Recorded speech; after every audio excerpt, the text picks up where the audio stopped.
जय श्री कृष्णा। राधे राधे। आप सभी को अमावस्या व्रत की हार्दिक शुभकामनाएं। आज अपने सुनेंगे अमावस्या की कथा। बोलो भोले शंकर की जय हो। एक समय की बात है, एक गांव में एक साहूकार रहता था। उसके 7 बेटे, 7 बहू और एक बेटी थी।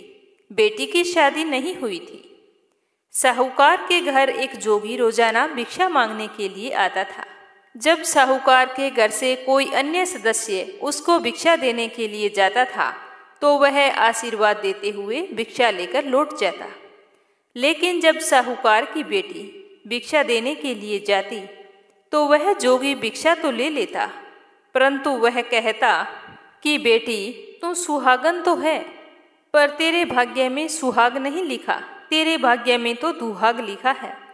तो यह बात सुनकर साहूकार की बेटी को बहुत ही दुख होता। वह सारा दिन सोचती रहती। धीरे धीरे वह शरीर से बिल्कुल कमजोर हो गई। तो एक दिन उसकी माँ ने पूछा कि बेटी तुम इन दिनों में इतनी कमजोर क्यों दिखाई पड़ती हो?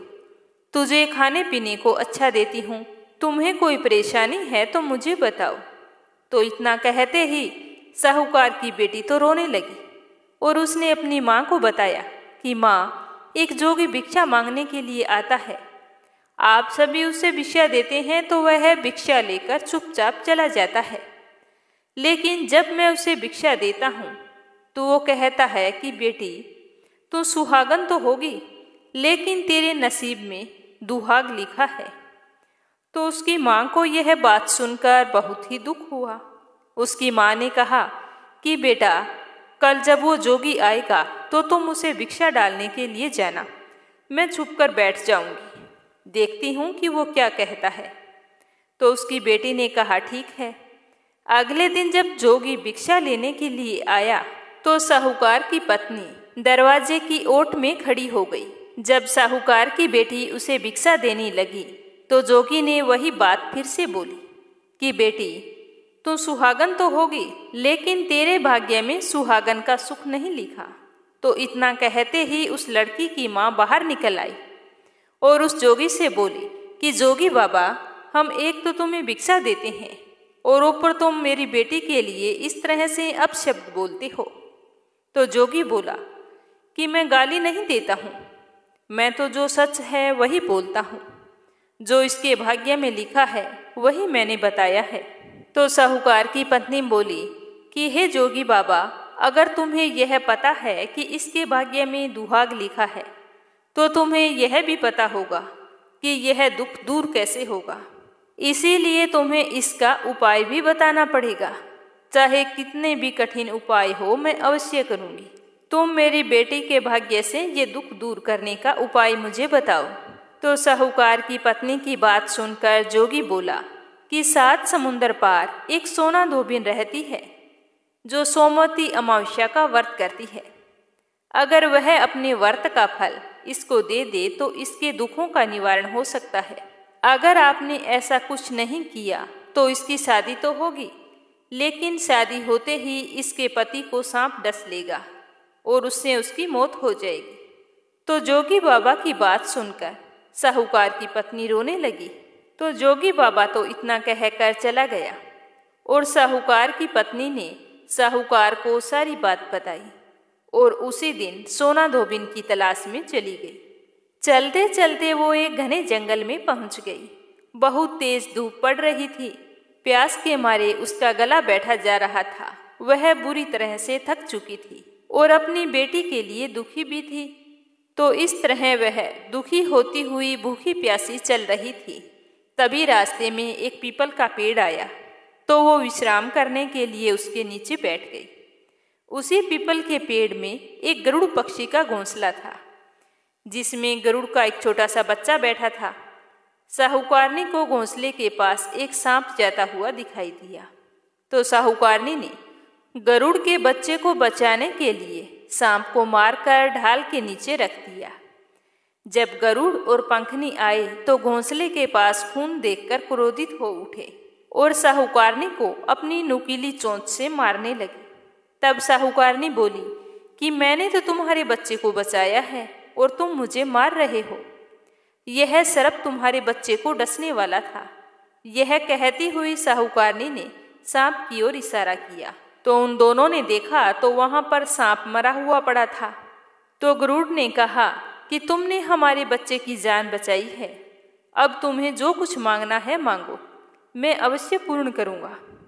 तो गरुड़ की बात सुनकर साहूकारनी बोली कि मुझे 7 समुंदर पार सोना धोबिन रहती है, अगर तुम उसके घर छोड़ आओ तो आपकी बहुत ही मेहरबानी होगी। तो गरुड़ ने साहूकारनी को अपनी पीठ पर बैठाकर 7 समुंदर पार सोना धोबिन के घर पहुंचा दिया। वहां जाकर साहूकारनी ने सोचा कि सोना धोबिन को कैसे राजी करूं। अगर मैं उसे सीधे सीधे बोल दूंगी कि तुम्हारे अमावस्या व्रत का फल मेरी बेटी को दे दो, तो वो ऐसा बिल्कुल भी नहीं करेगी। मुझे कुछ ऐसा उपाय करना होगा जिससे वो खुशी खुशी अमावस्या व्रत का फल मेरी बेटी को दे दे, जिससे मेरी बेटी का जीवन संवर जाए। साहूकारनी बैठी बैठी यही सब कुछ सोच रही थी। तभी उसे सोना धोबिन के बहुओं के लड़ने की आवाज़ सुनाई थी। वो सारी की सारी घर के काम काज को लेकर लड़ाई कर रही थी और काम कोई भी नहीं करना चाहती थी। तो साहूकारनी सोचने लगी कि यही मौका है सोना धोबिन को खुश करने का।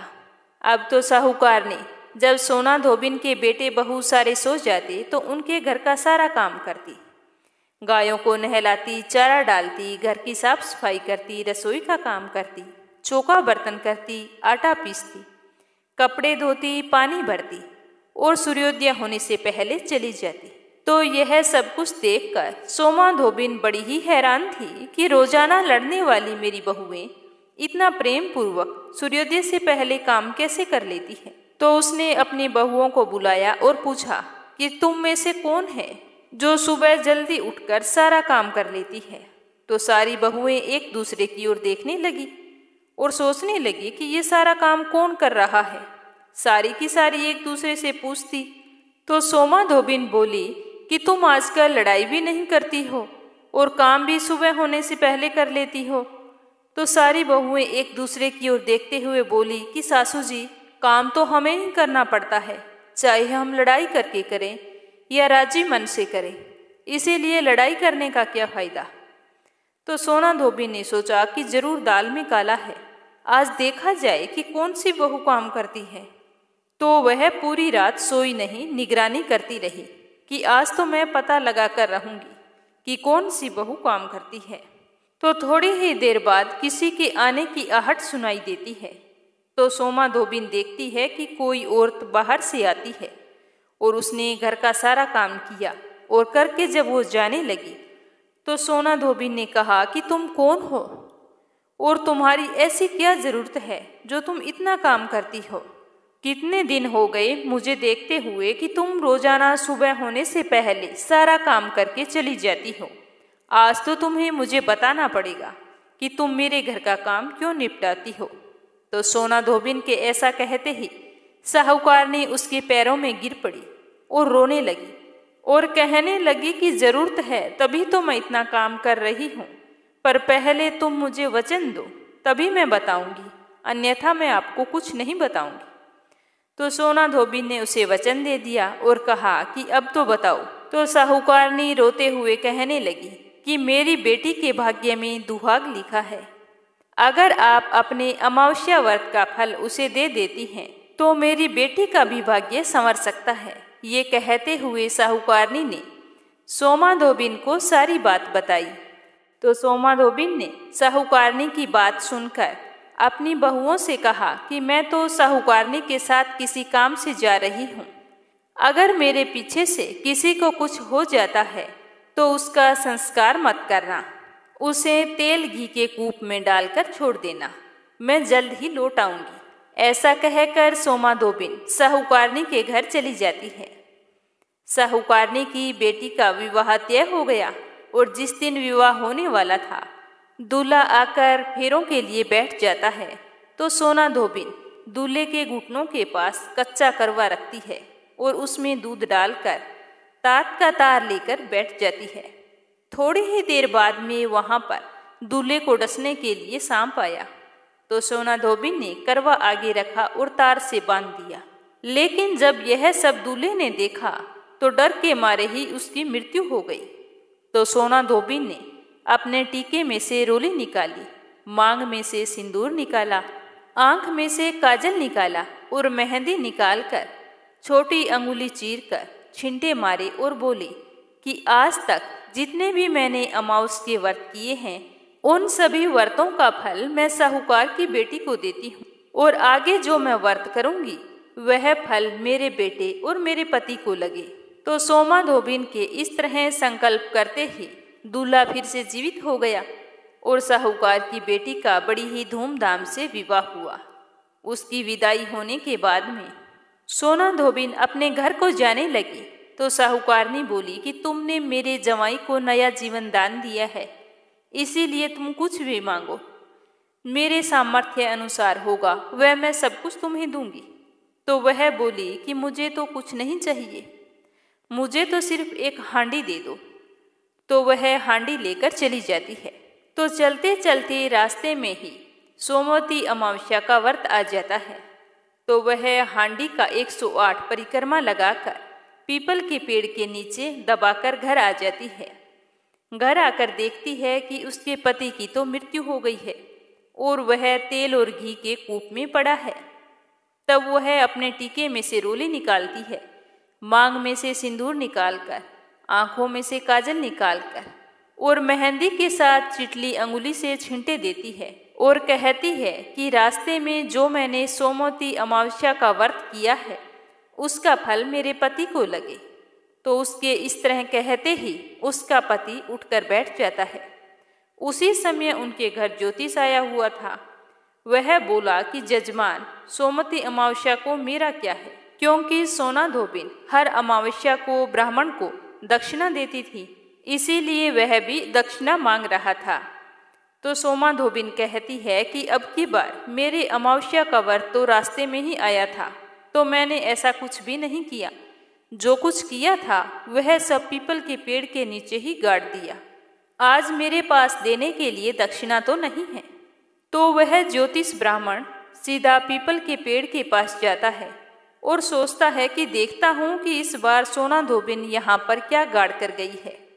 तो वह जल्दी जल्दी वहाँ पीपल के पेड़ के नीचे से जगह खोद कर देखता है तो वहाँ 108 और 13 सोने के चक्कर उसे मिलते हैं। तो यह देखकर उसे बहुत ही हैरानी होती है। ज्योतिष ब्राह्मण उन सबको वहाँ से उठाता है और सोना धोबिन के घर ले जाता है और वहाँ जाकर कहता है कि इस तरह से तुमने वहाँ पर फेरी लगाई और मुझे बोला कि अब की बार मैंने कुछ भी नहीं किया है। तो सोना धोबिन बोली कि यह तो तुम्हारे भाग से हुआ है, मैंने ऐसा कुछ नहीं किया, इसीलिए इन सबको तुम ही ले जाओ। तो सोना धोबिन की बात सुनकर ब्राह्मण कहता है कि मेरा तो इसमें चौथा हिस्सा है, बाकी तो सब तुम्हारा है, आपका मन हो आप उसे दे देना, पर मैं तो चौथा हिस्सा ही लेकर जाऊंगा। तो इस तरह अमावस्या के व्रत का चमत्कार देखकर सारी नगरी में ढिंडोरा पिटवाया कि हर व्यक्ति अमावस्या का व्रत करे। हे अमावस माता, जैसा साहूकार की बेटी को सुहाग दिया वैसा सबको देना। सुहागिन स्त्रियों की सुहाग की हमेशा रक्षा करना, अखंड सौभाग्य का आशीर्वाद देना, सुख समृद्धि बनाए रखना। जो भी इस कथा को श्रद्धा भाव से सुने और हुंकारा भरे उसके जीवन से सारी मुसीबतों को दूर करना। प्रेम से बोलो अमावस्या माता की जय हो, श्री हरि विष्णु की जय हो, बोले शंकर की जय हो। एक गांव में एक बूढ़ी अम्मा रहती थी, उसके साथ उसकी बहू रहती थी। उस बुढ़िया का बेटा विदेश में कमाई करने के लिए गया हुआ था। सास और बहू बहुत ही अच्छी थी। उस बुढ़िया की बहू बहुत ही धार्मिक विचारों वाली, उसकी पूजा पाठ और धर्म कर्म में बहुत ही रुचि थी। एक दिन वह अपनी सास से आकर बोली कि माँ जी, मैं आज व्रत रखना चाहती हूँ। तो उसकी सासू ने कहा कि बेटा, आज ऐसी क्या बात है, तुम कौन सा व्रत रखना चाहती हो? तब बहू ने कहा कि सासू माँ, मैं 3 पनौती अमावस्या का व्रत शुरू करना चाहती हूँ। तो उसकी सास बोली कि बहू, ये व्रत क्या होता है और इस व्रत को करने से क्या फल मिलता है, मुझे भी बताओ। तब बहू ने कहा कि सासू माँ, 3 पनौती अमावस्या का व्रत करने से बहुत पुण्य फल मिलता है। घर में अन्न धन बना रहता है, सुख शांति रहती है, अटल सुहाग मिलता है और पुत्र की प्राप्ति होती है। इस व्रत में प्रत्येक वर्ष अलग अलग खाना खाया जाता है। भगवान विष्णु के मंदिर में चढ़ावा चढ़ाया जाता है या फिर किसी ब्राह्मण को दान दिया जाता है। इस व्रत में पहले साल शक्कर, घी और चावल से बना हुआ खाना खाया जाता है। जब पहले साल की 12 अमावस्या का व्रत पूरा हो जाए तो 1.25 किलो चावल, 1 कटोरी घी तथा 1 कटोरी शक्कर किसी ब्राह्मण को दान दिया जाता है। दूसरे साल जौ, घी और शक्कर से बना हुआ खाना खाया जाता है। जब दूसरे साल की 12 अमावस्या पूरी हो जाए तो 1.25 किलो जौ, 1 कटोरी घी और 1 कटोरी शक्कर किसी मंदिर में या फिर किसी ब्राह्मण को दान देना होता है। और तीसरे साल गुड़, तिल और घी से बने हुए व्यंजन खाने चाहिए और इसी तरह तीसरे साल का उद्यापन किया जाता है। इसे 3 पनौती अमावस्या कहा जाता है। लेकिन इसका यह नियम है कि अगर हम एक बार संकल्प ले लेते हैं तो इसे पूरा करना जरूरी होता है। इन व्रतों को बीच में नहीं छोड़ा जाता। तो व्रत का सारा विधान जानकर उसकी सासू ने कहा कि बेटा, मेरी तो उम्र हो गई है, लेकिन तुम इस व्रत को श्रद्धापूर्वक करो। तो अपनी सास की आज्ञा पाकर बहू बड़ी खुशी से अमावस्या का व्रत शुरू कर देती है। उसके तीसरे साल के व्रत पूरे होने वाले होते हैं। तो बहू का एक दिन अमावस्या का व्रत था और सास बहू दोनों मंदिर पर गई थी। उस दिन मंदिर पर भोज का आयोजन किया गया था। तो बहू ने किसी के कहने पर वहां पर रोटी खा ली और अपना व्रत भंग कर लिया। इससे अमावस्या माता नाराज हो गई, जिससे सास बहू में रोजाना आए दिन झगड़े होने लगे। जो सास बहू इतने प्यार से रहती थी, उनके बीच में रोजाना जोर जोर से लड़ाइयाँ होने लगी। यह सब देखकर गांव वाले भी हैरान हो गए कि यह सब क्या हो गया। एक दिन सास बहू की लड़ाई बढ़ते बढ़ते इतनी बढ़ गई कि मरने मारने की नौबत आ गई। तभी अड़ोस पड़ोस के लोग वहां पर इकट्ठे हो गए और बुढ़िया से पूछने लगे कि क्या बात हो गई, तुम दोनों के बीच रोजाना इस तरह से झगड़ा क्यों होता है। तो वह बुढ़िया बोली कि यह जब से मेरे घर में बहू बनकर आई है, तब से हमारे घर की तो लक्ष्मी ही चली गई है। यह हमारे लिए बिल्कुल भी शुभ नहीं है, लेकिन यह इस बात को मानने के लिए तैयार नहीं है। तो सास की बात सुनकर बहू बोली कि माँ जी, मेरे आने से आपके घर की लक्ष्मी चली गई है, तो आप ही बताओ कि आपकी लक्ष्मी कहाँ गई है और मुझे कहाँ मिलेगी। मैं तुम्हारी लक्ष्मी को जरूर लेकर आऊंगी।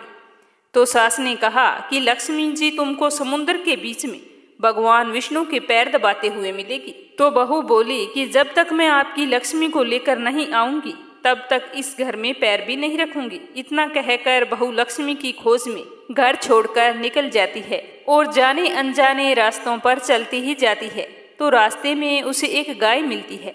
वह बहू से पूछती है कि आप कहाँ जा रही हो। तो बहू कहती है कि हे गौ माता, मेरी सासू माँ मुझे कहती है कि मेरे आने से उनके घर में अन्न धन की कमी हो गई है और उनके घर की लक्ष्मी चली गई है, तो मैं लक्ष्मी को लेने जा रही हूँ। तो गौ माता कहती है कि बेटी, अगर तुम जा रही हो, अगर तुम्हें लक्ष्मी माता और भगवान मिले तो मेरे बारे में भी पूछ लेना। तो बहू बोलती है कि ठीक है गौ माता, बताओ मैं आपके बारे में क्या पूछूं। तो गौ माता कहती है कि मेरा जब भी बछड़ा होता है तो वह मर जाता है, जिंदा नहीं रहता। तुम भगवान से पूछना कि मेरे साथ ऐसा क्यों हो रहा है। मैंने ऐसे कौन से कर्म किए हैं जिसकी सजा मुझे इस तरह से मिल रही है। तो गौ माता का सारा दुख जानकर बहू कहती है कि गौ माता, मैं आपके बारे में जरूर पूछूंगी। इतना कहकर बहू आगे बढ़ जाती है। चलते चलते फिर उसे आगे एक घोड़ी मिलती है, जिसके गले में एक घंटी बंधी हुई होती है, जिसके कारण वह बहुत ही दुखी रहती है। तो घोड़ी भी इसी तरह सवाल करती है कि बेटी, तुम कहाँ जा रही हो और किस लिए जा रही हो। तो बहू कहती है कि मैं भगवान को ढूंढने के लिए जा रही हूँ। तो वो घोड़ी कहती है कि बेटी, तुम मेरे भी दुख का निवारण जरूर पूछना। तब बहू कहती है कि जरूर पूछूंगी। यह कहकर बहू आगे बढ़ती है। आगे जाते जाते बहू को एक अंधा और बहरा बुजुर्ग मिलता है, जो रास्ते के बीचों बीच बैठा होता है। तो बहू सोचती है कि बेचारा रास्ते के बीच में बैठा है, कहीं इसे चोट ना लग जाए। तो वो पास जाकर कहती है कि बाबा उठो, सड़क के किनारे पर बैठ जाओ, लो मैं तुम्हारी मदद करती हूँ। तो ऐसा कहकर वह उस बुजुर्ग व्यक्ति का हाथ थामकर उसे सड़क के किनारे एक पेड़ के नीचे बैठा देती है। तो वह बूढ़ा आदमी उसको धन्यवाद देता हुआ कहता है कि बेटी, तुम कौन हो और कहाँ से आई हो। तो वह कहती है कि बाबा, मैं भगवान विष्णु और माता लक्ष्मी को ढूंढने के लिए जा रही हूँ। मेरी सास कहती है कि मैं अभागन हूँ। मेरे आने से उनके घर का अन्न धन नष्ट हो गया है, इसीलिए मैं लक्ष्मी की तलाश में जा रही हूँ। तो वह बूढ़ा बाबा कहता है कि बेटी एक काम करना, अगर तुम्हें भगवान मिले तो मेरे बारे में भी पूछना कि मैंने ऐसे कौन से कर्म किए थे जिसके कारण मैं अंधा हो गया हूँ। तो वह कहती है कि ठीक है बाबा, मैं आपका सवाल भी पूछ लूंगी। जैसे ही वह बूढ़े बाबा से बातचीत करके आगे बढ़ती है तो रास्ते में उसे एक बूढ़ी औरत मिलती है जो हाथ और पैर से अपाहिज होती है। वह भी बहू से अपनी समस्या भगवान से पूछने के लिए कहती है, तो बहू उसकी समस्या को भी पूछने के लिए तैयार हो जाती है और आगे चली जाती है। चलते चलते भूख प्यास से बेहाल वह बिल्कुल थक जाती है और एक आम के पेड़ के नीचे बैठ जाती है। तब आम का पेड़ उसे इतना थका हुआ हैरान परेशान देखकर पूछता है कि बेटी तुम कहाँ से आई हो और कहाँ जा रही हो। तब वह बहू बताती है कि मैं लक्ष्मी को लेने जा रही हूँ। तब वह पेड़ कहता है कि मेरी समस्या भी लक्ष्मी माता से पूछ लेना कि मेरे पेड़ पर आम खट्टे क्यों लगते हैं। तो बहू ने कहा ठीक है। आगे चलते चलते बहू को एक तलाई मिलती है, तो वह भी बहू से कहती है कि बेटा तुम भगवान से पूछना कि मेरी तलाई का पानी इतना मैला क्यों है। मेरी तलाई का पानी कोई भी मनुष्य नहीं पीता। तो बहू कहती है कि जरूर पूछूंगी। इतना कहकर वह आगे बढ़ जाती है। इस तरह बहुत दिनों तक जंगल में चलते चलते वह बहुत थक जाती है। उसे भूख भी लगी होती है, लेकिन खाने के लिए उसे कुछ भी नहीं मिलता। तो वह भूख और प्यास के कारण बेहोश हो जाती है। उसी समय भगवान विष्णु और माता लक्ष्मी वहां पर विचरण करते हुए आते हैं। तब माता लक्ष्मी जी विष्णु जी से कहती है कि हे नाथ, यह आपकी बहुत ही बड़ी भक्तन है, आप इसके दुखों का निवारण करो। तब विष्णु भगवान कहते हैं कि इस संसार में बहुत सारे जीव ऐसे हैं जो बहुत ही दुखी हैं। सारे लोग अपने अपने कर्मों का फल भोग रहे हैं, तो मैं किस किस के दुख का निवारण करूं। तो लक्ष्मी माता विनती करने लगती है कि यह बहुत ही भूखी प्यासी है और आपकी सच्ची भगत भी है। अगर आपने इसे ऐसे ही जंगल में छोड़ दिया तो जंगली जानवर इसे अपना शिकार बना लेंगे। माता लक्ष्मी जी की बात सुनकर भगवान विष्णु एक साधु का वेश धारण करके बहू के पास आते हैं और अपने कमंडल में से पानी का छिंटा देकर उसे होश में लाते हैं। बहू के होश में आते ही साधु के वेश में भगवान उससे पूछते हैं कि बेटा तुम कहाँ से आई हो और कहाँ जा रही हो। तो बहू पूरी बात बताती है। उसकी बात सुनकर भगवान विष्णु और माता लक्ष्मी जी अपने असली रूप में प्रकट हो जाते हैं। उनके साथ में अमावस्या माता भी वहां पर आ जाती है।